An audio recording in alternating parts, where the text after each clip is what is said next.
pleasure to have Rick Geffken presenting stories from his newly published book. This is actually your fifth book, Rick, that you've published. This book is called Stories of Slavery in New Jersey. I just finished reading it. It's an amazing book.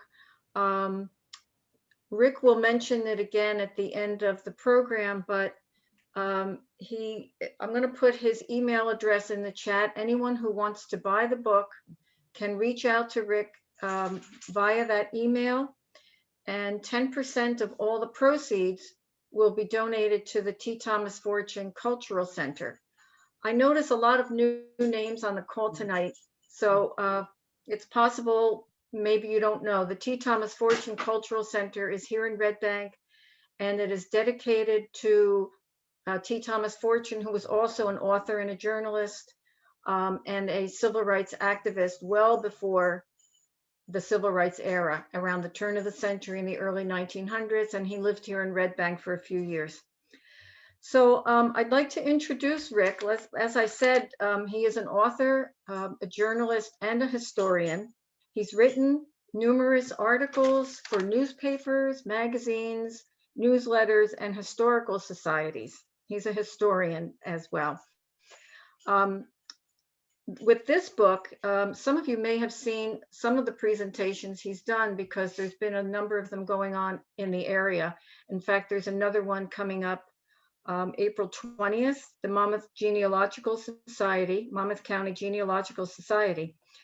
And in fact, Rick has mentioned that he is definitely available. If you're from a different group that maybe hasn't seen this presentation, just reach out to Rick and he'll be happy to share this information. Like many of us who grew up in New Jersey, the stories we heard about slavery were all around the Civil War and the South. And maybe we thought there was slavery in the North or in New Jersey, but we didn't really think about it or learn about it. And this book will really educate all of us on our history here. So this book, which you'll see pictures of on Rick's presentation, out of 10 chapters, 3 of them are dedicated to stories here in Monmouth County, including Shrewsbury, Middletown, Holmdel, and Freehold. It's almost a third of the book. So this is very close to home for all of us.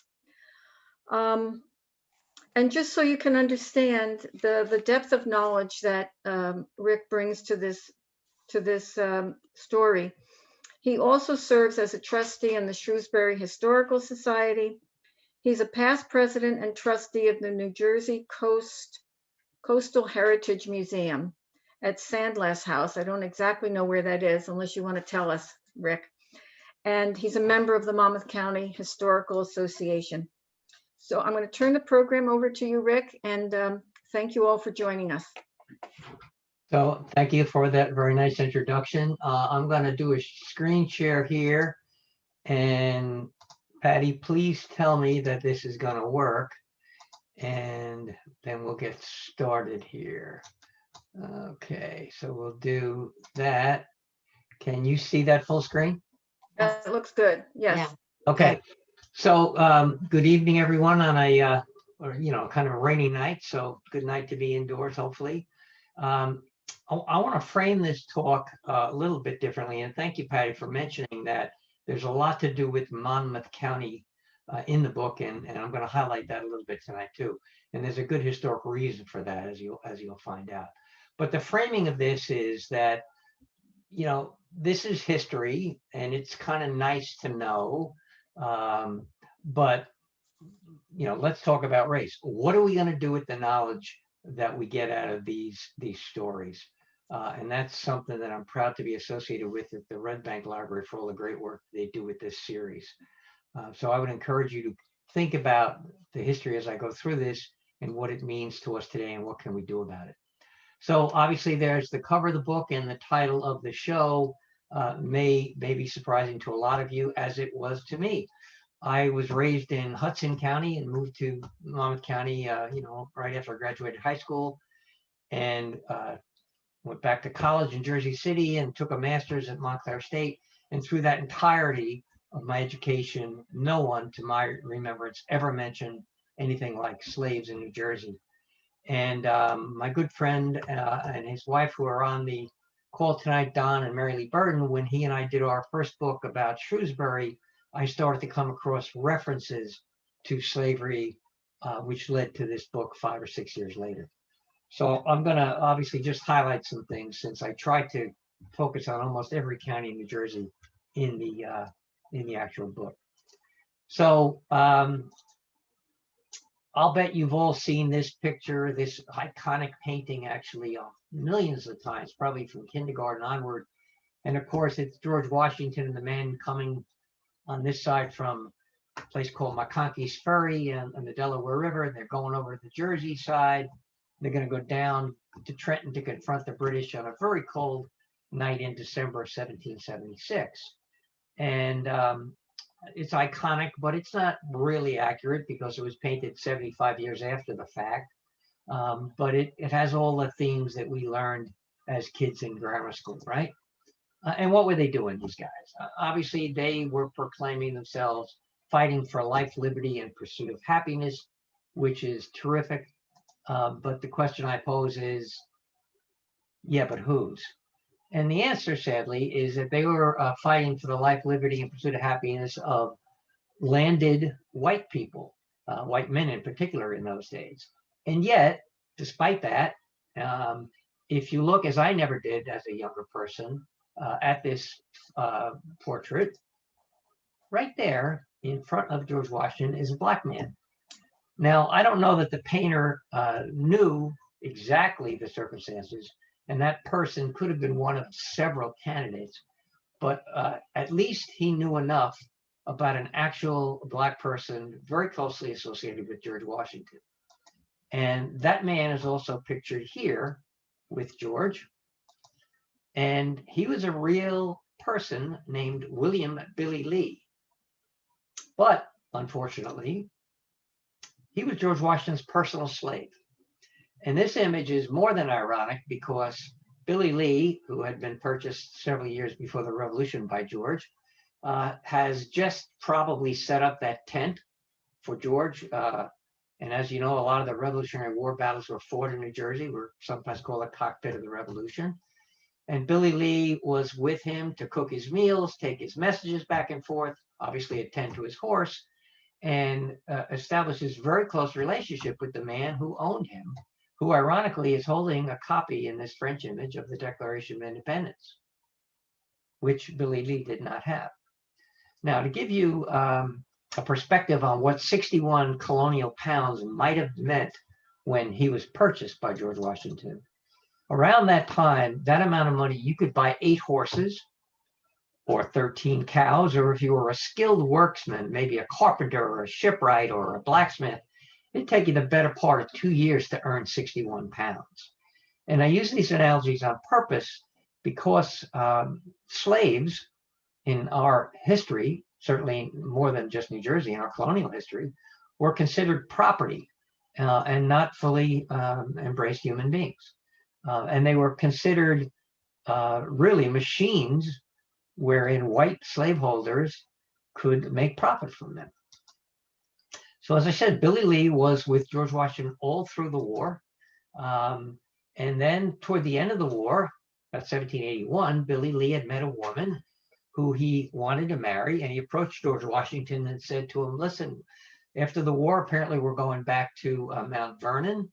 Can I bring my soon-to-be wife with me? And George Washington hesitated, which is remarkable.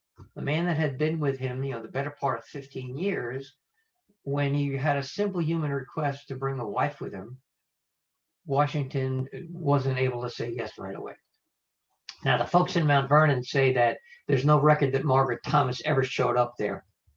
So it suggested maybe she died before she was able to join Billy Lee. Billy Lee stayed, by the way, with Washington the rest of his life at Mount Vernon. And there's a whole lot of stories involved in that as well. So here's another image that is probably very far from the truth, because it's, again, iconographic, and it purports to show wonderful founder of our country, one of the founders of our country, with some obviously well refreshed and fed slaves in the fields of Mount Vernon, and probably not even close to reality. The Washingtons, like so many of the more affluent folks, as well as the common folks in colonial America, had multiple slaves. Mount Vernon, when George died, but before the turn of the century, there were over 300 slaves there. And not to say that the Washingtons did not treat some of them individually well from time to time, but they certainly, by the nature of their enslavement, were not treated as full human beings. Here's another image of George and Martha. These are her two natural grandchildren. Their Custis is their last name. Turns out that Martha was married to a man named Daniel Custis, who died before she met George and married him, and brought into her marriage with George Washington a number of slaves, so-called dower slaves. By the way, you see Billy Lee here in the background? Always in the background, right? Because he served the Washingtons for the rest of his natural life in Mount Vernon. And he was quite famous. People would go down there and always visit and ask for the, they called him a servant, the servant who had been with George during the Revolutionary War. And through George's life, he saw fit to only free Billy Lee in his will when he died. Kind of remarkable. Now, the truth is he couldn't have freed all those slaves because, as I mentioned, some of them were called dower slaves that Martha Custis had brought into the marriage. So legally, at that time, George could not have freed those. Nonetheless, he only saw fit to free one person. And she, in turn, Martha Washington, in her will, a couple of decades later, only freed one of her enslaved people.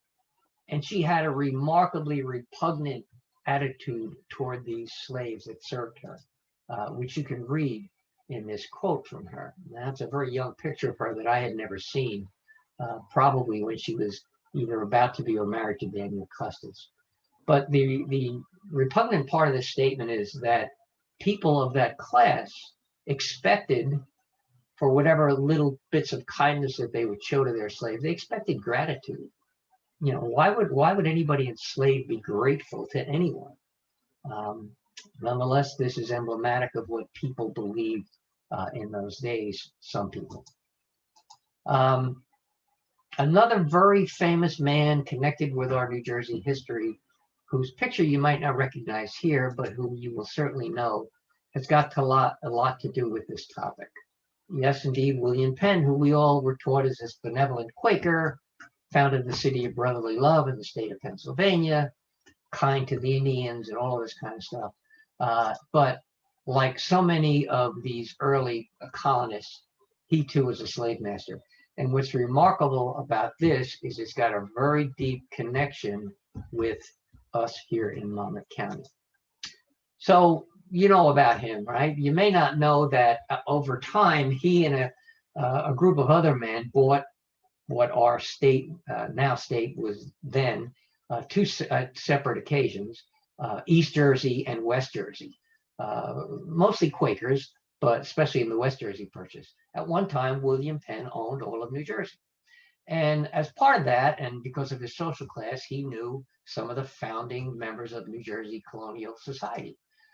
And it turns out that Tinton Falls, not too far from where we are, right? There was a guy named Lewis Morris who had what he called his personal servant, but it was in fact his slave, a man named Yaff, that had come up from Barbados with Lewis Morris, where he had his sugar plantations. Lewis Morris comes up to New York and New Jersey. He buys into an existing Tinton Falls ironwork, huge acres, 3,000 acres at the beginning, and he brings up 60 slaves with him, including this man Yaff. And in his 1691 will, he specifies, I've read it, that he will bequeath Yaff to William Penn if William Penn comes back to America. So that backstory is that after William Penn founded the Pennsylvania and Philadelphia areas, he went back to London because he was a Quaker, but he wasn't an abolitionist, and he was also a businessman. And so in an effort to kind of lure him back, Lewis Morris, in a quid pro quo, if you will, said, look, I'll give you this guy Yaff if you come back. Well, Lewis Morris died the next year, but about 1699, William Penn, in fact, did journey back to Philadelphia, and Lewis Morris's heir, his nephew, also named Lewis Morris, presents Yaff to William Penn, who brings him to Philadelphia, who has him involved in his country estate called Penn Manor. You might know it, up in the Delaware River, and then goes back to England with Yaff. And we have which I, in the course of writing this book, found out, a 1703 letter from William Penn from London back to Philadelphia, saying to his personal secretary, I'm going to free this man Yaff. He's been good to me and faithful for 4 years. Now, up until last April, I was literally going to go to England, because in this letter, William Penn says that Yaff is now at a place called Deal. Now, Deal is right where the Thames River comes in from the North Sea up to London. And our Deal, as a matter of fact, is named after that town. And in the letter, William Penn says, Yaff is now in Deal. I'm going to give him his freedom. He's been very good to me. And I'll also pay his passage back to the Americas if he chooses to. Now, my personal opinion, and I don't know this, which is one of the reasons I wanted to go to England, was to find out what happened to the man. I have doubts that a man who spent his life enslaved would want to come back to the place of his enslavement, unless, of course, he had a wife and a family. But there's no written evidence or documentation to that effect. So maybe post-pandemic, I'll get over there and see if I can find out anything about Yaff, a remarkable man, spoke a couple of languages, probably born in Africa, spent 20 years with Lewis Morris in Barbados before he came up, spent another 20 years in Tinton Falls, and then Philadelphia, and eventually London. So he knew quite a number of our founding families, and was quite well respected. So I believe he would have stayed in England, where he'd been free and create the rest of his life. So hopefully I'll find out one day. That man, Lewis Morris, the nephew, later on becomes our first Royal Colonial Governor. I'll tell you a little bit more about him. He's the one that gave Yaff to William Penn. As I mentioned, we know that at least for 4 years, Yaff spent time with Penn, and we so far have lost track of him after 1703. Now, turns out that I gave you some highlights, but I want to bring you back several years before those famous people to kind of give you an introduction of where slavery began in New Jersey. And it actually began with these guys. And you can tell probably from the way he's dressed, he's a Dutchman. And that's because the Dutch owned what they called New Netherlands, specifically out of New Amsterdam, which was now New York, of course, in the early part of the 17th century. And although they were traders mainly with the Lenapes, eventually they decided that they wanted to bring colonists in. And in order to encourage that, they gave these men they call patroons, think of the word patron, huge 16-mile long swaths of land across what they call the North River. You and I call it the Hudson River now, in a place called Bergen Neck. And in order to have these colonists come over, they incented them with slaves as well. So where is Bergen Neck? So here in this map, you can see on this side, this is the North River, today's Hudson River. This would be now today's Manhattan. There's the Battery. They called it New Amsterdam. And across the river, right here, this little town that the Dutch started in the early 17th century of Bergen turned out to be about 3 blocks from where I went to college in Jersey City.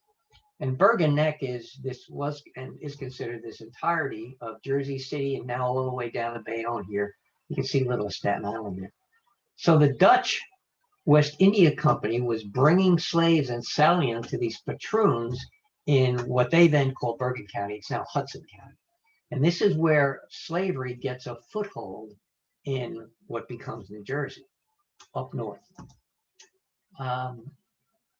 Now, you should know too that when the European powers came down and started to deal in slaves, originally, most of them, you can see the short distance here, they're coming across and they're bringing slaves into particularly Brazil, the Portuguese, of course, and then into the Caribbean. And only later on does the slave trade start to come into what we consider North America, the 13 original colonies.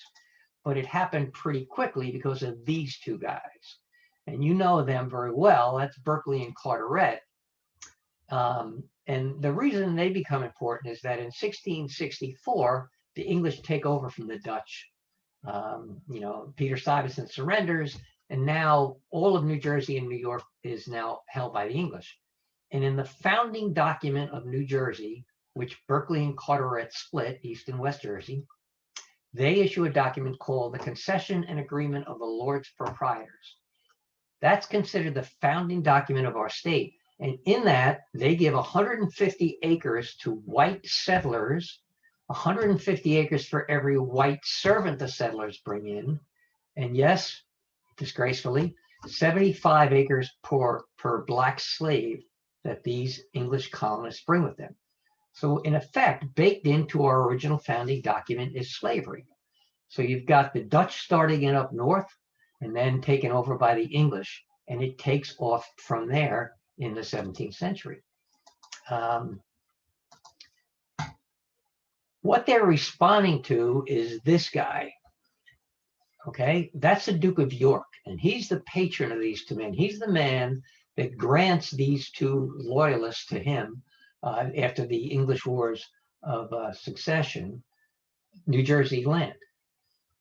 And the Duke of York is also the principal stockholder and the founder of the Royal African Company. You have to keep in mind that these people are business people. They don't care about colonization except as a way to enrich themselves. A lot of these early people never even came over here. They were just going to sell land. And so the Duke of York founds the Royal African Company, whose charter was to send English ships down the coast of Africa to trade in precious metals, trade goods, and people to bring slaves into the Americas. And you can even see here in the corporate seal, there's a couple of African men and an elephant. And this company lasted the better part of 80 years. And surprisingly to me, and maybe now to you, one of the entrepôts for slavery was Perth Amboy, where the ships from the Royal African Company would dock and sell slaves. So very early on, we have a history of slavery. Now, I mentioned Quakers, who in the original context of the times were not abolitionists. And here's a very famous image from Barbados, as a matter of fact, of a couple of Quakers. This guy's holding tobacco. You can see the slaves in the background. The Barbadian economy shifts after a while from tobacco to sugar, which is this huge commodity, worldwide fame and fortune. And Lewis Morris, who we mentioned, who came up, is one with his brother Richard, is one of the largest and most prosperous sugar plantation owners in Barbados. And it turns out historically that Barbados and the slave trade, the way they administered slavery, sets the role model for what becomes enslavement up here in the 13 original colonies. Most of this stuff started in the Caribbean. And as I mentioned, Lewis Morris, among many others, by the way, came up in the 1670s to buy into this, what was an iron mill, and then a farm, which he called a plantation, in Tinton Falls. As a matter of fact, if you look back here at this old map, between the Passaic and the Hackensack rivers, there's a neck of land, and if you crane your neck here, the English colonists called that New Barbados. So many of them came up with their slaves. Now, our Lewis Morris at Tinton Falls is there for a very good reason, because as you might know, you wouldn't know it today, but Tinton Falls, as the name suggests, was the source of great power in the sense of the waterfall. It was the second largest waterfall in New Jersey, south of the Great Falls in Patterson on the Passaic River. And of course, Rick, yes. Can I interrupt for just a second? Sure. Someone just put in the chat that Perth Amboy was the last slave port to close in the country. You know, I don't know that specifically. I'd like to hope that was true. In the book I won't talk too much about it tonight, but on our Yeah. Delaware shore, Camden was also a slave entry port too. Wow. Okay. But I'll have to look Thank that up. That's a great observation. Yep. But Tinton Falls, of course, what Lewis Morris has his slaves do is they're grinding with the power produced by the water wheels through the, at one point, 20-foot high waterfall. All the grain that he's producing so he can ship up to his brother's plantation in the Morrisania section of the Bronx, frankly. And so slavery now by the 1680s in New Jersey is established both north and south, and our Monmouth County played a big role in that. As a matter of fact, it takes off really rapidly. Here's an old one of the early state census records, 1737. You can see here that there's not even 21 counties yet in our state. And whites, we've got about 43,500 white settlers in that period of time in New Jersey. And over here, Negroes and other slaves, and those would be primarily Lenape Indian slaves, right? Number about 4,000. So at 1737, within 60 or 70 years of the introduction of slavery, we've got 8% of our state's total population is slave. Now, this makes the white slaveholders really, really nervous. And it's kind of counterintuitive, but let me tell you why. You would think that when slave women have babies, and we know how that happened, right? Naturally, and with a little bit of help from the slaveholders, that would be a good thing for a slaveholder. Well, I'm getting free labor, I'm going to have these babies and they're going to grow up and I have more slaves. But as the population of slaves increased, what do slaves do? Well, they run away, they rebel, as they should, and this gets white slaveholders really, really nervous. Historically in New Jersey, by about 1800, we get to roughly 10% enslaved out of the total population. Now, they had good reason to be nervous because a couple years later in 1741, across the river in New York City, there's this huge slave rebellion, which is put down brutally, as you would suspect, by the authorities, and they kill people, they hang them and quarter them, burn them at the stake. There were always reports from the Caribbean, Jamaica, and certainly Haiti later on in the 19th century of slave rebellions.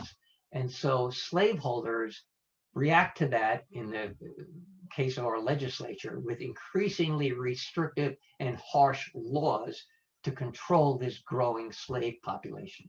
And we'll talk about that in a little bit as well. Not just in Monmouth and in Hudson County, Bergen County originally, but slavery is, endemic very early on in our capital. Another friend, by the way, of William Penn is a guy named William Trent. He's a Quaker, but again, he's a slaveholder. He's trading in slaves and goods with his ships down in the Caribbean. He gets a lot of money, and in 1719, he decides to build himself a country estate at what he called the Falls of the Delaware, and he builds that house right there. And this area starts to develop. It becomes called Trent's Town, which of course is Trenton eventually, and it's powered by slaves. William Trent takes over some existing mills along the Assunpunk Creek over there and has his slaves do all of the heavy lifting, the grinding of grain and all that he can then sell and enrich himself even more. And then this guy comes into play. And this man is the aforementioned Lewis Morris, the nephew who becomes the first Royal Colonial Governor of New Jersey. He's living in Tinton Falls in 1738 when he gets appointed to become governor of New Jersey, of the entirety of now East and West Jersey. And he decides after a few years to relocate from Tinton Falls with his wife Isabella to the western part of the state to be closer to Burlington, which was the state capital at the time before Trenton was. And so he writes a letter to the guy that then owns this house. Now, William Trent died in 1721, but the governor of Pennsylvania winds up buying that house. So we have a copy of a letter that Lewis Morris writes to Thomas in 1742, and he said, listen, I'm thinking of coming over and, starting my government over there, but I got a question for you. I'd like you to put on a kitchen wing to lodge my servants. Now, this backstory is twofold. One, in colonial times, if you could afford it, you would build a kitchen separate from your house from fire danger. But the other story is that his wife, Isabella, no way, no shape, no form, is going to have slaves that she's bringing over with her from Tinton Falls living in her house. So she wants to put them out back in the kitchen area. Now that house is still extant. It's called the Trent House Museum. I've spoken there a few times. Maybe you visited it. And post-pandemic, hopefully you will again. And there it is. And that kitchen was somewhere here. It's long gone. And a few years ago, a friend of mine, and the man I'm sure you all know, Dr. Richard Bite from Monmouth University, started to conduct some excavations on the ground to look for the kitchen foundation or anything they could find, frankly. Now, I went there a few summers ago, and I can't tell you if this is the kitchen foundation, but if it is, and eventually when they go back, including this summer, if they are able to discover the outlines of what's left of that kitchen, it might be that they'll find artifacts left over by some of those slaves. Slaves always would leave, like anybody else, artifacts, cultural artifacts, religious artifacts, whatever. And it might help us identify, if not individual enslaved people that live there, maybe something of their religious practices that might indicate where they were from in Africa. Now, it's a little late to think that some of these slaves would have come Africa to Barbados, to Trenton through Tinton Falls, because it's 1742 and more, but it's possible. So we'll keep an eye on that and see what happens in the next few years. Also, not too far from Trenton, of course, up the road a piece, is Princeton, very famous area in our state. That particular area was bought again from William Penn by Richard Stockton, a very famous New Jersey name, buys a huge amount of acres in the early part of the 18th century and develops it as farmland with his slaves. Here's a more contemporary image of Princeton. Nassau Street, I'm sure you've been there. His son, John Stockton, is the one that relocated Princeton University to Princeton, okay? And this man, who is the original Richard Stockton's grandson, named after him, Richard Stockton, is the man that built Morven. And Morven is the estate of you've probably been there, maybe. If you haven't, it's also a good trip. Right here down the road in Princeton. And Morven, and to their credit, the museum that is Morven now does a really good job acknowledging and talking about these slaves that helped build the Stockton family fortune. Now, Richard Stockton, this man is an intriguing figure, not only in our history, but for his relationship to a lot of things. One of which is that he's one of the 38 and more signers of the Declaration of Independence who were slaveholders.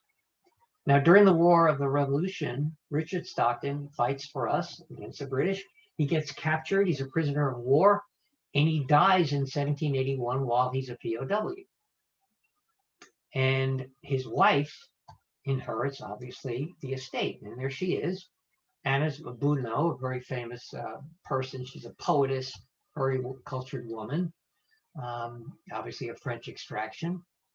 And she does something very remarkable after she inherits Morven and the slaves.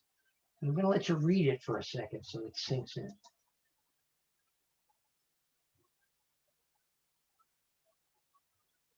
It turns out that one of her slave women died in childbirth, had a little baby named Marcus. And because Annis was a young woman, had young children of her own, she wet nursed this slave who stayed with her the rest of her life until she manumitted him.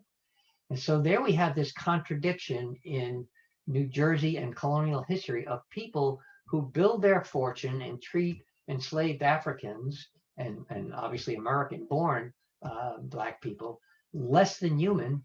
And then you have these gestures of great humanity, which we see in the historical record all the time. Not everybody, but enough to make you wonder, how could they do this? How could they treat people so incredibly awfully and at the same time understand that they're human beings? It's unanswerable to modern ears and eyes. Within a century or so of slavery being started in New Jersey, it seeps down, if you will, from just the well-to-do, the landed gentry, to people like us, middle-class folks. And these two men in particular are notorious for what they conduct. And on your left, you have Charles Morgan, who, although this says from Point Coupee in Louisiana, is actually from Middlesex County. You probably know Morgan up there by Lawrence Harbor. And on the right is his brother-in-law, a guy named Jacob Van Wickle, who was a magistrate in Middlesex County. And what these guys do is horrible.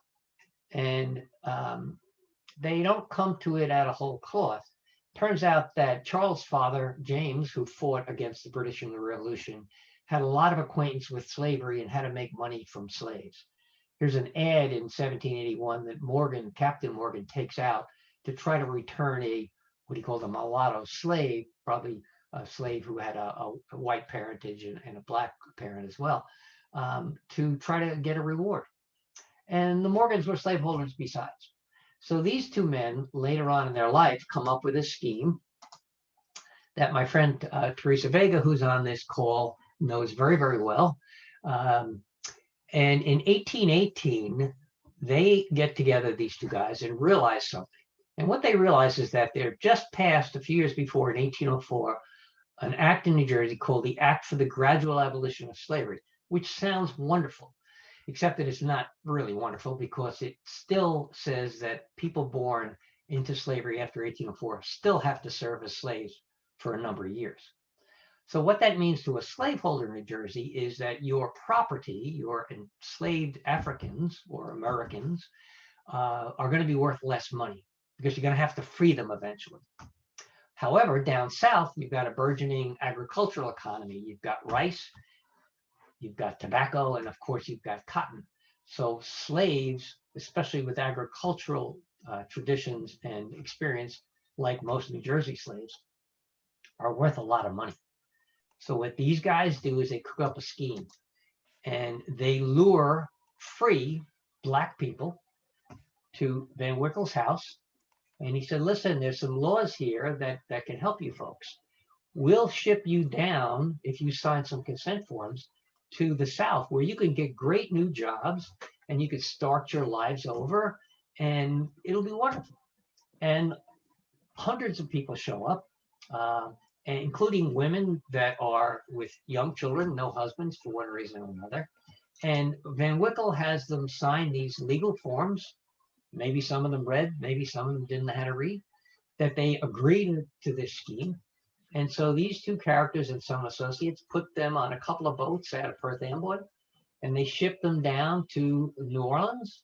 And guess what? As you would suspect, they sell them into slavery. And some of them are kept by Morgan at his immodestly named Morganza plantation near Baton Rouge. He keeps some for his own self, and the rest get sold. Now, the reason I mentioned Teresa Vega is because she's got some relatives, she's told me through her DNA, that are the descendants of some of those people.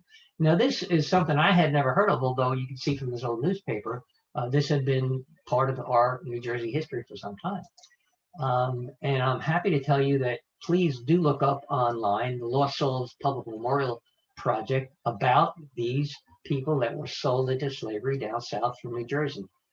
Now, Teresa can correct me later on if I have this wrong, but I don't believe any of them ever made it back to New Jersey that we know about, although the DNA that these folks have done show that there are living descendants of these New Jersey enslaved, sold into slavery people down in Mississippi, Louisiana, and those places. Actually, Now, Rick, yes. It looks like Teresa just put something in the chat.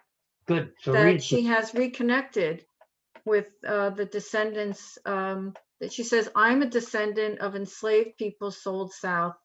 By a genetic genealogy, I've now reconnected with the descendants. So maybe at the end we'll have her talk a little bit about that. But that would be lovely. And Rick, isn't there a book that just came out? And I can't remember the name of it, but it's about a slave. A kidnapping ring in New York City that did a similar endeavor. there were all kinds of things like, thank you, there's all kinds of things like this going on. And, some that we know about and probably a lot we don't know about. Always, always, always with a profit motive of human beings. In any event, as far as I know, and Teresa will correct me later, I don't think any of these New Jersey slaves ever made it back. By the way, the adults may or may not have lived to emancipation and then later on abolition in 1865. We don't know that, but as far as we know, they haven't come back. I've talked a lot about the white slaveholder perspective, but I want to give you some information here about some local folks who were born enslaved. The man on the left is Charles Reeves. You can see his dates, very, very obviously later in his life portrait, elegant looking man. He was born enslaved in a property owned by David Williamson. And that house is still there, by the way, on Newman Springs Road. It's now in Homedale, but it was in Middletown at the time. Years later, he meets and falls in love and marries this woman, Hannah Van Cleef, who may be, although we haven't documented this yet with the Monmouth County Historic Association, she may be related to a woman named Elizabeth Van Cleef at the Taylor Butler House in Middletown. But she was, Hannah, we know, born in Middletown. Now, you can tell from their names two things. Van Cleef is obviously a Dutch name. Now, many Dutch slaveholders, obviously, the enslaved people took their names. So she or somebody in her family at one point was owned by Dutch slaveholders. Reeves may be an English name. So someone in his family, or perhaps him, came from some Reeves, although we haven't documented that yet. I'm trying to. But that home behind Hannah, picture taken around 1900, is where, when they got married in 1850, they raised 11 children. And that home until the 1970s was on Middletown Lincroft Road in Lincroft. Now, their lives were empowered and certainly influenced heavily by this act that I've already told you about. The 1804 Act of the Gradual Abolition of Slavery said that if you were born after July 4th that year and you were a male child, you had to serve as a slave for 25 more years.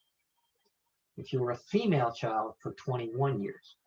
So if we have their dates correct, about 1845 to 50, Charles Reeves is manumitted by law and Hannah Van Cleef around the same time. And that jives very well with what we know, because here's their marriage certificate that I got from their descendants. Okay, they were married in the Homedale Baptist Church. Homedale at one point was called Baptiston. And they got married in 1850. So it sort of makes sense to their relatives and me that they would be empowered finally when they were manumitted to get married and start their lives together.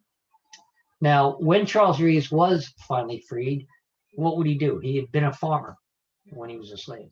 So he walked literally down the road and started working for the Crawford family as a farmer. And I'm not sure if he was paid or not, but one of the things that they did do is they wheeled literally on logs this home, which was where Christian Brothers Academy is now, across a field to put it in a little 1 acre piece of property. And he was it was like a lend-lease almost. He didn't own it. In fact, it didn't go into their family until he died in 1900. It was finally given to them. But he and Hannah lived in this rudimentary shack with a dirt floor as they raised their 11 children. They became very, very noteworthy and famous people in Lincroft. They're written about in early Lincroft histories.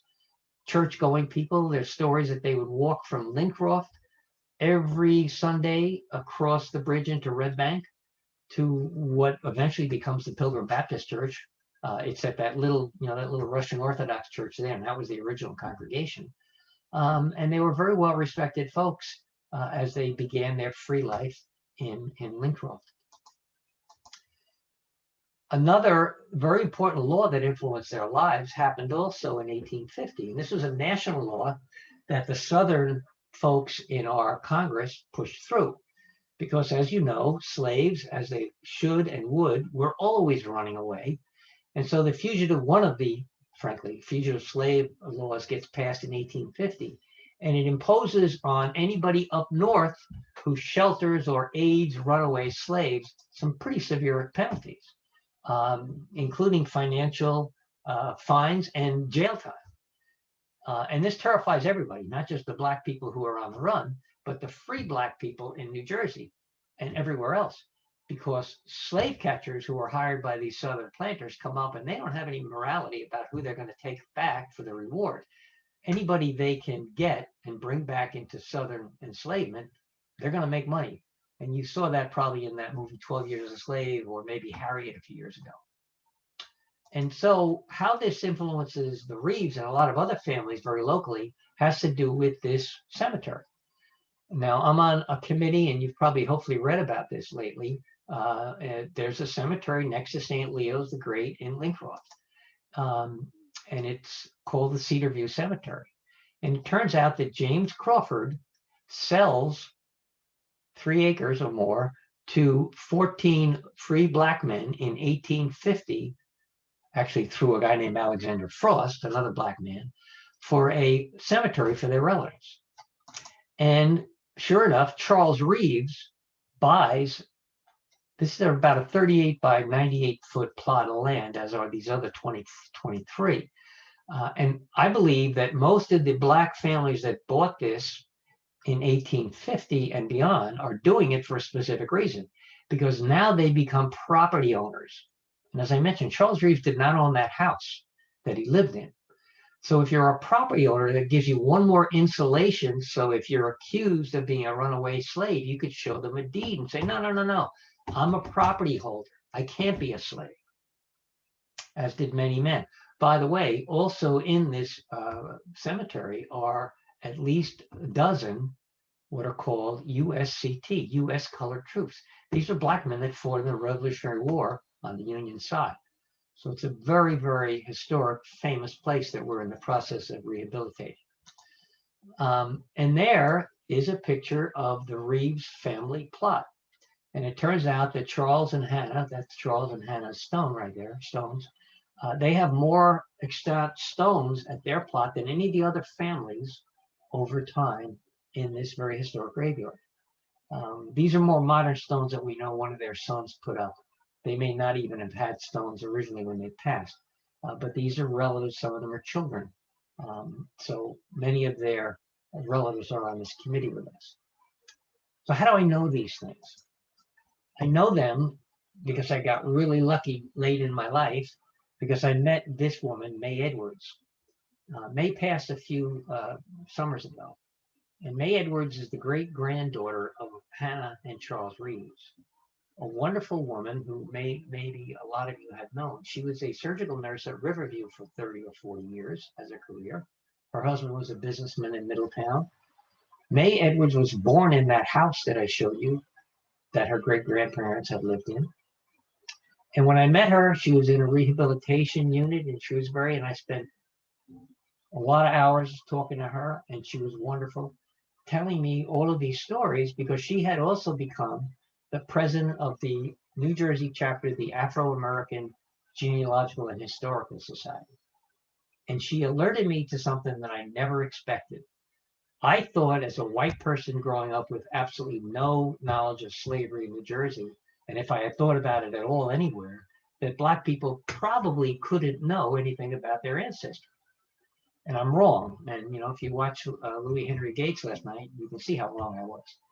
But Mae Edwards had gone and done all the research for her family, which is how a lot of these stories that I write about that come from her came to me. And I'm friends with the children now, and they're wonderful. The family has done remarkably well from, what were obviously tough conditions way back when. I dedicated this book to Mae Edwards because of the kind of person she was, just a remarkable person.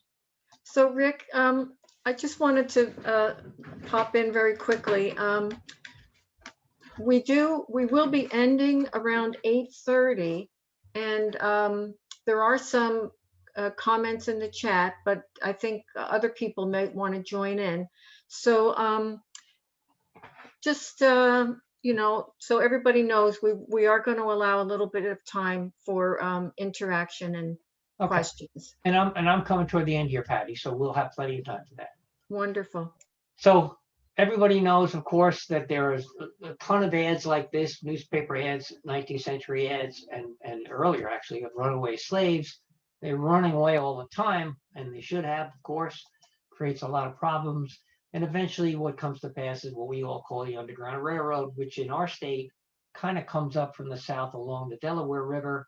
They get around the Princeton, Trenton area. They cut across with the help of a lot of other folks, the narrow part of the state. They're trying to get to New York City, even through Jersey City, believe it or not. And then if they can get up north, they can begin their lives. And you know, of course, the most famous Underground Railroad conductor of all is this woman, legendary. You may not know that that's actually not her name, because Harriet Tubman was born Araminta Minty Ross. She takes Harriet later on in her life. That's her mother's name, and she marries a guy named Ross, and that's how we know her.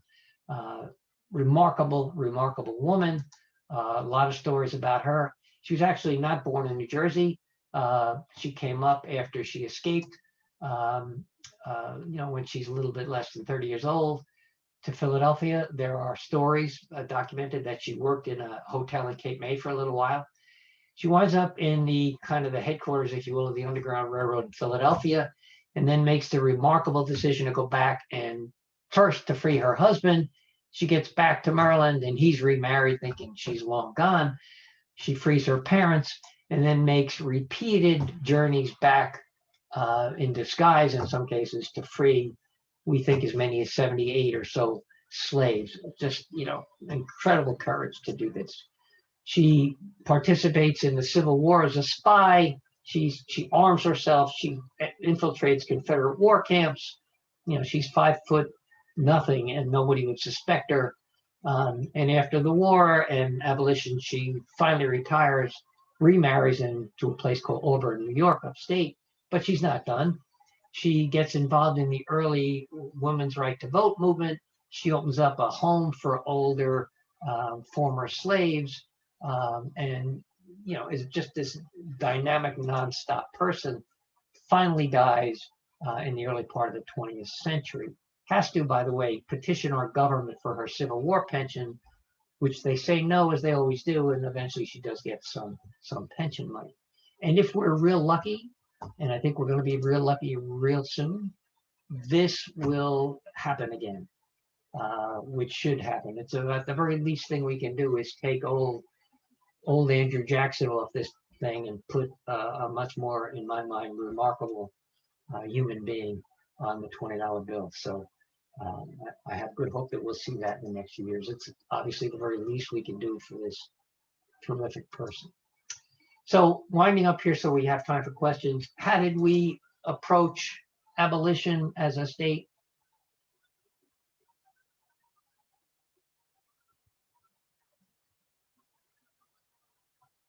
And it was that agonizing. As I mentioned, over the 100 and 200 years, horrible laws, you know, to regulate slaves, such as this one. Anybody caught, any slave without a permission slip, can be beaten and returned, no penalty and a reward to the white person that brings the slave back. Also, if you free a slave, if for some reason in the early 18th century, if you decided to free somebody, you had to give the state the equivalent of $38,000 today and another $3,800 for every year that person that you freed lived. Nobody's going to do that, and that's why it's there. They know nobody's going to do it. They want to discourage manumission. You already know about that law that says that you still have to serve as a slave for, in effect, a third of your life. Our first Constitution says, like the Declaration of Independence, hey, all men are free and independent, except the slaveholders in New Jersey get real upset about this. They bring it to the Supreme Court, and a year after it's in our Constitution, the Supreme Court of New Jersey says, no, we didn't really mean that. We meant only white men. We don't mean women. We don't mean black people. We mean white men. Another couple years go by and New Jersey says, look, we got it right this time. We're going to really, really do this. But we don't really, really do this. What we really do is we rebrand, sorry, bad word, we recall slaves apprentices for life. And we see this reflected in the census records because from 1850 and 1860, the number of counted slaves, so-called, in the state go down. There's 18 of them by 1860. But that's not really true. They're just apprentices now. They're still slaves, but we're not counting them as slaves. So it took us a long, long time. You might also not know that New Jersey was the only northern state that didn't vote in the Electoral College for Abraham Lincoln. The second time was because, General McClellan was a Jersey guy, so he got all our votes.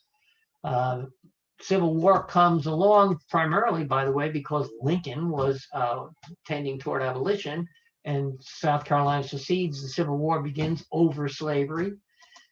Lincoln does what he can do. In 1863, he frees the slaves in the states of rebellion because he can't free the slaves up north because they're considered property, and the federal government doesn't have the power to take people's property from them. 1865, Lincoln gets assassinated in April. By December, 75%, 27 states at the time that needed ratify the 13th Amendment, finally abolishing slavery throughout the country at the time. Oops, we don't want to go along with it. We wait another month. It's a fait accompli already, and our legislature says, oh, okay, we'll go into. It was going to be done, but because of the built-in tradition of slavery in New Jersey, we didn't want to do it. Finally, 150 or more years later, our legislature issues a statement of apology. Good start, nice job, but there's something missing. All right, there's no talk in that statement of reparations, the word repair, and there has to be a repair. You're probably aware, especially again last night, if you saw Louis Gates, that Georgetown had done something. Our Princeton Theological Seminary, not related to the university, by the way, they've begun to grant scholarships to the descendants of some slaves they held. So it's the beginning of a conversation which I hope will continue over the next couple of years to make up for this horrible thing that we've done. Last thing before questions, I'm part of a project that originally began as something called the New Jersey Slavery Records Index. It's since expanded to include New Jersey and also good enough, the New England states. And it's going to be a free database. There's the URL, you can look it up, that has the records of slavery that we know about from all different sources. So you can see here, cemetery records, births, manumissions, ship inventories, newspapers, runaway ads, whatever. It's going to be a massive multi-year project wherein we hope not only scholars and researchers and historians can find that information, but inevitably people can look up their genealogy. And as we connect these records, as you saw again on Gates Specialists, people can find out perhaps back to slavery times who they're related to and who they're descended from. So if you know of any databases, Monmouth County, we're lucky. Our county clerk, Claire French, a few years ago, put our manumission and birth records online. So we have those. But if you know of others, please get a hold of me, and I'd like to include that in this ongoing project. So with that said, you already know, I think, Patty gave you my email address if you want to get a copy of the book, and we'll donate some money to T. Thomas Fortune. And now I'll be quiet and let the questions come in, Patty and Linda and Kerwin, if you want. Thank you so much, Rick. Can you hear us all clapping? We're clapping virtually. Yeah, there are a few things in the chat. And actually, I'm going to call on some folks who have been putting things in the chat to maybe unmute and speak for a little bit. And we probably can stop the screen share if you like, so that we can see folks. I will do that. There we go. Is that gone yet? Yeah. Yeah. Good, okay. So before we start hearing from the audience, I would like to go back to what you said at the very beginning, where we have this information, we're discovering more of it, we're sharing it. What are we going to do with this information that we're learning? So anyone who wants to pipe up with a comment along those lines, please do. Actually, Cassandra has been putting a few things in the chat, but before we hear from you, Cassandra, Rick, you mentioned Teresa Vega. Maybe Teresa could share something about connecting with relatives of hers that were sold down south. And then after Teresa, maybe Cassandra, you'd like to say something? Can you hear me? Yes, we can. can. Oh, I don't even know if you can see me. I want to thank Rick for pointing that out. I have colonial roots in the tri-state area.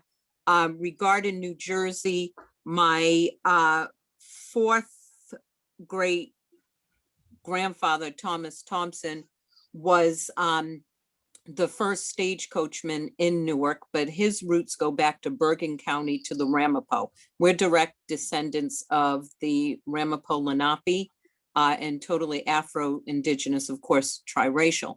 But my another maternal fourth great grandmother, her entire line that's connected to the illegal Van Wickle slave trade, that particular line is of Malagasy descent, and our family was owned for over 200 years by the Blauvelt, Herring, and Schmidt family that moved from New Amsterdam in 1678 and were one of the founding families of the Tappan Patton. And my fourth great grandmother was Toon Snyder. She was born in the family of Fredericus Blauvelt. At the age of 5, she was handed down to his granddaughter, and later sold twice before the age of 19. My third great grandmother was fathered by an enslaver with the last name Pickett in Morris County, New Jersey. And Toon, in last fall, we found a runaway slave ad in 1815 where she had run away 10 months previously with her 10-month-old son, John Green, who was named after his father. And within this particular runaway slave ad, they mentioned her father. And in doing research, after 20 years of genealogical research, we finally found our first Black patriot. Her father was actually Samuel Freeman, and Freeman is actually his surname. It's not an enslaved person who became free. So not every Freeman is a Freeman, but he was. That's a slave owner name. What is interesting about her line is she was one of the last 18 people to be freed by the Emancipation Proclamation in Bergen County.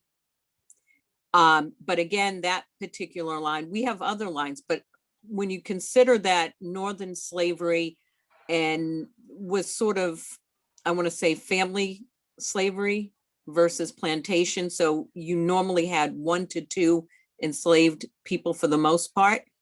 When we started doing genetic genealogy, and when I say we, I mean my cousin Andrea and I, one of the things that we noticed was, how come we're related? You know, we find DNA cousins up and down the Hudson River from Albany to southern New Jersey into Pennsylvania, also into Connecticut, Westchester, etc. And it comes down to the fact that wherever the enslavers went, they took my enslaved ancestors with them. Regarding the Van Wickle illegal slave trade, I worked directly with Rich Sears Walling, who has been on the vanguard for the past 30 years in bringing the Van Wickle illegal slave trade back into public memory. By the way, if you go on YouTube and you look up for Rich Wallings, and there's a 16-minute video called Sold South that will tell you about the events of the Van Wickle slave trade. It was through DNA that we kept connecting with our tunes line, which included the Timbrooks. And Cornelius Tenbrook or Tinbrook, spelt various ways, was right in New Brunswick. And it happened to be that Abraham Buckaloo was also in Middlesex County, and where we come off that maternal line. But in 1850, we noticed that one of our ancestors who in 1870s, who became a Black abolitionist, Reverend Isaac B., that's Buckaloo Timbrook, was a farmhand on Judge Van Wickle's farm, son's farm. And we were like, wait a minute. So I wrote 2 blog posts. The first one, the second one, the DNA Trail Part 2, the very end dealt with our mtDNA analysis. And what we found out was we have a huge M23 cohort on family tree DNA, people who have taken a mitochondrial DNA test. And one of the person many years ago had roots in Hale County, Alabama. And we surmised that, you know, it had to be someone sold south because we saw some of the names and we recognized some of the surnames. It later turned out, up until this year, we've had several more people, and 2 recent ones are from New Orleans. Their trees go straight back to New Orleans. We are waiting to get the results of one person, and you have to use DNA because these children were so young. The youngest child sold was two days old. A majority of the people sold south were in their prime years, their teenage years. And so you have people who are testing now who, when they do paper genealogy, traditional genealogy, they can't go before 1850. It's a loss. But through DNA, we are connected with our tribes, and we are, who knew when we spit into a tube, we'd be spiting slavery in the face, right? So it's a very exciting time for those who are vested in combining traditional genealogy with genetic genealogy. This is wonderful. Thank you for sharing that, Teresa. Mm-hmm. This is just really amazing. I think the story will just be unfolding for decades and generations to come. Yeah. Cassandra has something to say about Amistad and her church in Atlantic Highlands. Go ahead, Cassandra. Good evening, and thank you so much for this awesome information. A lot of it was so new and some wasn't, because in 6th grade in the Tenfold school system, which was New Shrewsbury at the time in '74, I was a 6th grader, and my teacher was a African-American man who graduated from Jersey City State and was an Omega Psi Phi fraternity member. He had us do a thesis, and mine was on the question of Jim Crow. And when I did the research, it was very awakening, because that's when I learned about enslavement in the North.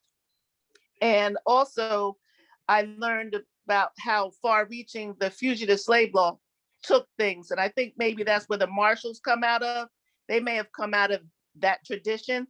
I'm not sure, but I'm stimulated to research that next.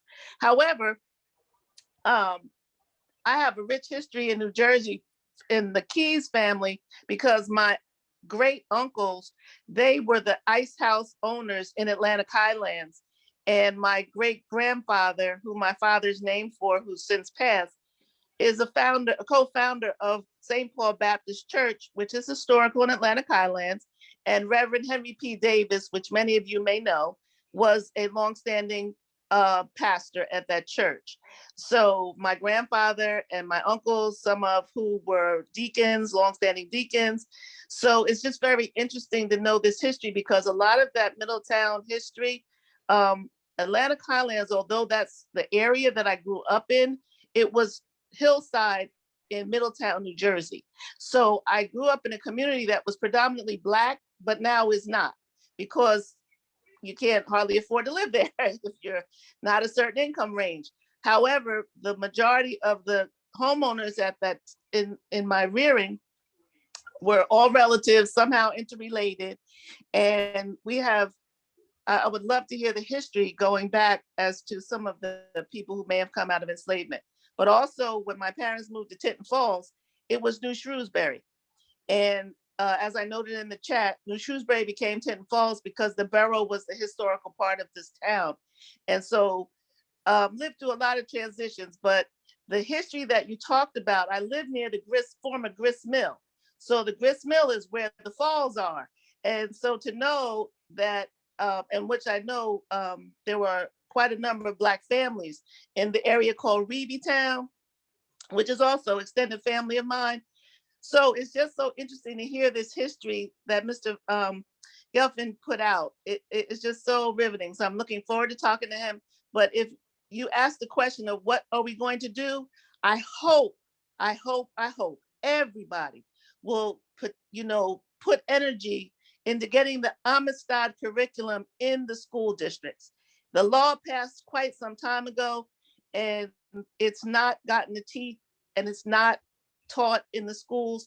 And I think if it was, we might have a different sensitivity to people and awareness to the contributions of people of color in New Jersey alone, because Amistad curriculum is designed to teach about African American history in the history of America.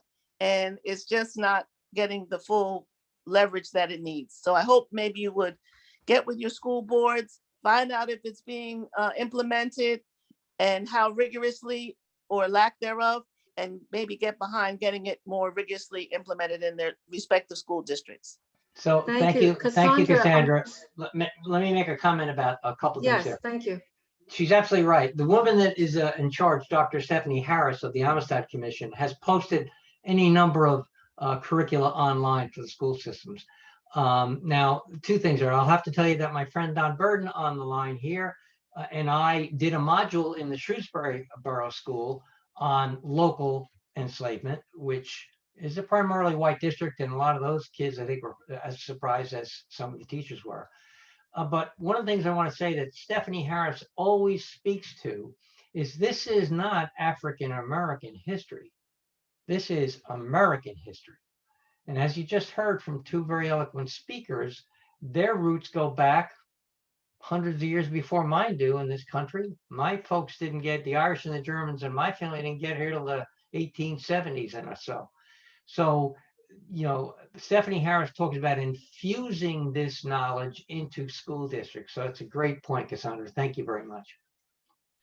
I'm really glad you brought up Amistad, Cassandra, because that is one of the goals of the T. Thomas Fortune House, is to offer teacher training for those who want to implement the Amistad imperative into the school curriculum.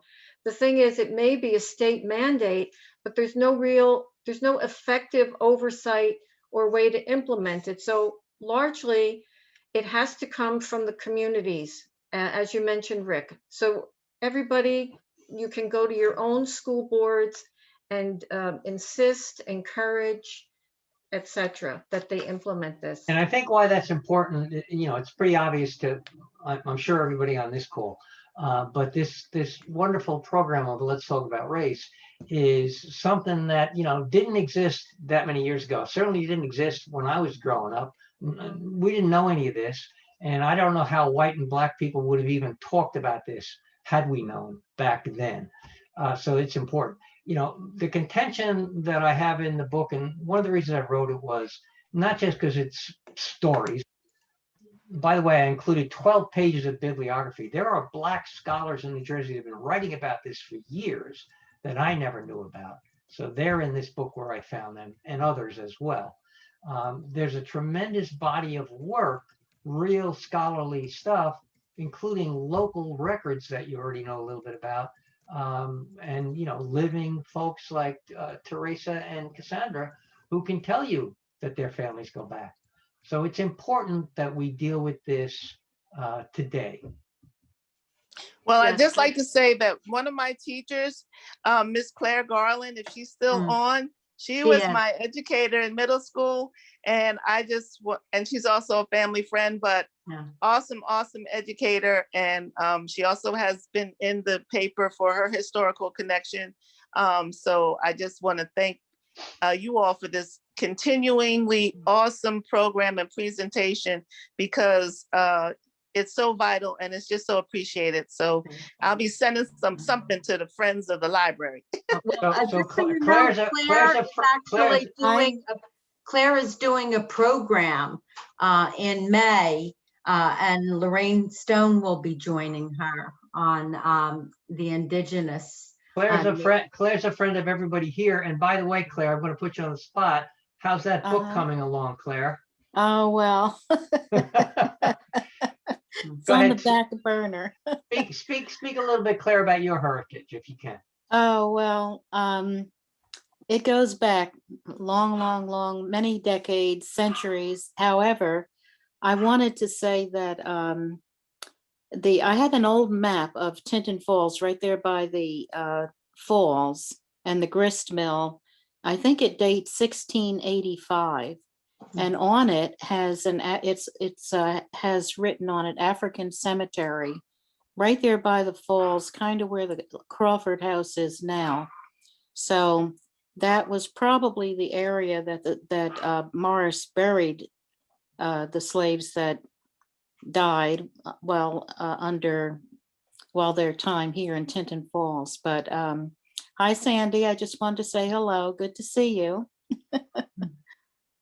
And looking forward to hearing from, hope you'll join us in May when I'm doing a talk with Lorraine Stone. And this year is the New Jersey Historical Commission's Year of the Indigenous People. So we're organizing now a number of programs, events and conferences and all kinds of things later on in the year. So hope to get the word out and hope that you'll be able to join us. Keep up all that good work, Claire. We will definitely get the word out. Claire has presented for the Red Bank Library before. It was about 3 or 4 years ago, I believe. She is a wealth of information on the history of the Indigenous in our area, along with African Americans who many intermarried. So the May program will be on May 26th. It's always the last Wednesday of the month. And then before I forget, our next program will be April 28th, which is the last Wednesday of April. The topic is, what does it mean to be an American? So it's really going to be a community conversation, and our dear friend Birgit Mondesir, who serves with the T. Thomas Fortune House among her 10 other jobs, will be moderating the discussion. So we'll be sending announcements out soon about that. And I just wanted to say also, if you want to feel a little more connected to some of these stories that Rick shared tonight, you can visit the cemetery he mentioned, the Cedarview Cemetery in Lincroft. In fact, Claire's the one that told me where to find it. It's easy. If you drive down Newman Springs Road from either direction, when you get to St. Leo's Church, there's only one street there. You turn in, and right next to the church property, you'll see a little set of stairs and a sign, and that's where the cemetery is. That's called Hurley Lane. Hurley's Lane. And there's a beautiful sign. There's a half a dozen or more groups and organizations in Monmouth County that took on the task of cleaning it up and keeping it nice, and are continuing to Including, by the way, our friend Gilda Rogers from G. Thomas Fortune and a number of other folks, relatives of Mae Edwards, as I mentioned, her sons and cousins. So it's a lot of us doing it. yeah. I just posted some pictures on Facebook of it. I stopped there the other day. They Mhm. really did an amazing cleanup. So Just while we're fantastic. on the subject, I would love to, if somebody wants to be involved in the ongoing maintenance, who's the best person to contact so we can know when there's a cleanup? So they can send me an email and I'll put them in touch with our board member. There are 4 board members. Thank you. I think we're obviously with the pandemic, we're a little behind, but probably in May, we're going to do another cleanup.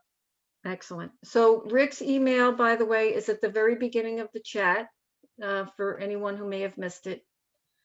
And Rick, we can always share things, and Claire, like Yes. that on our Facebook page, also our website. And so please, send it to me and I'll put it out there. Okay. Okay. And by the way, I'm a big fan of the Red Bank Library, but this program that's been going, how many years now? 3 years? Oh, no, Oh, it will no. be 6 in August. Wow. Yeah. Fabulous. Very Wow. unique and worthwhile.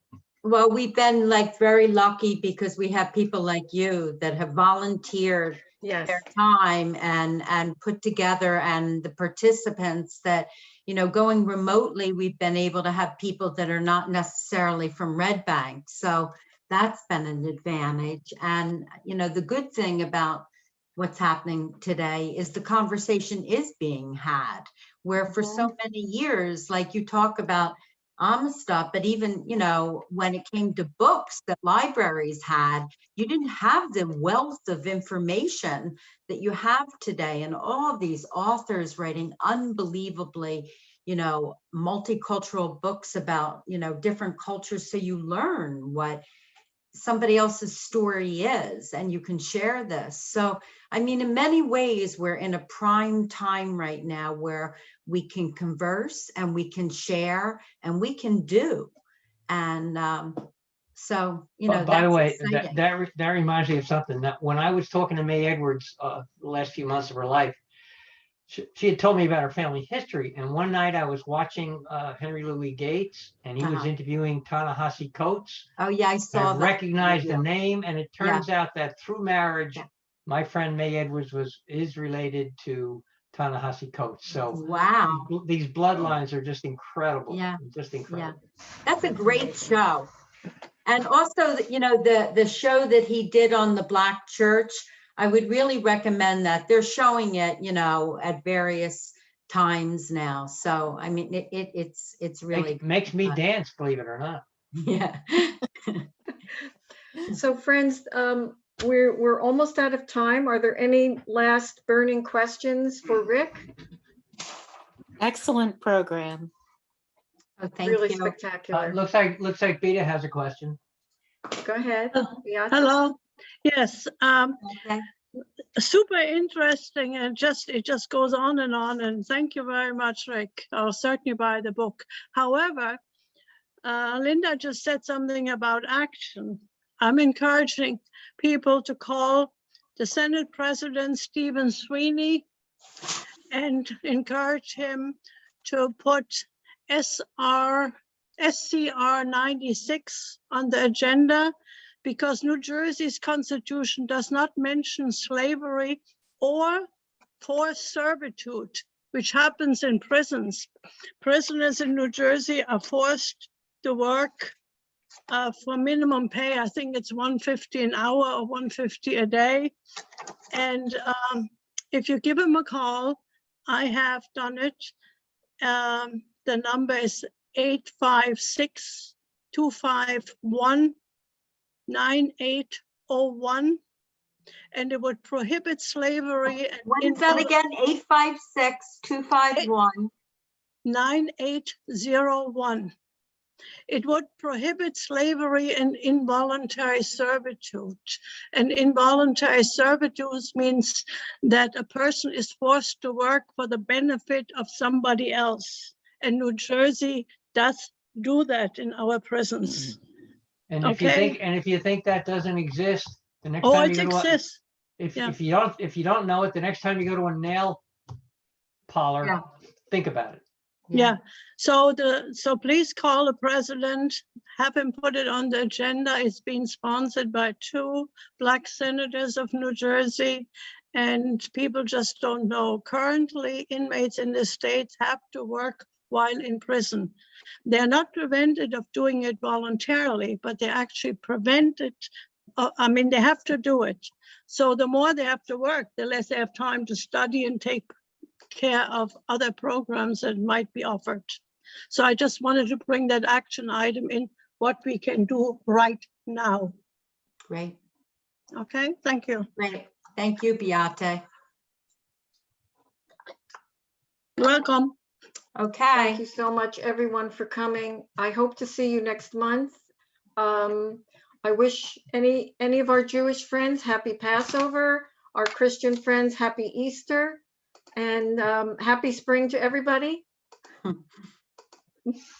Thanks very much, everyone. Have a good evening. thank you, Thank you, Rick, for Rick. being Thank you, with us Rick, tonight. as Thanks always. so very much. Welcome. Bye-bye. Thank you. Take care. Bye now. Great. Take felony out of enabling.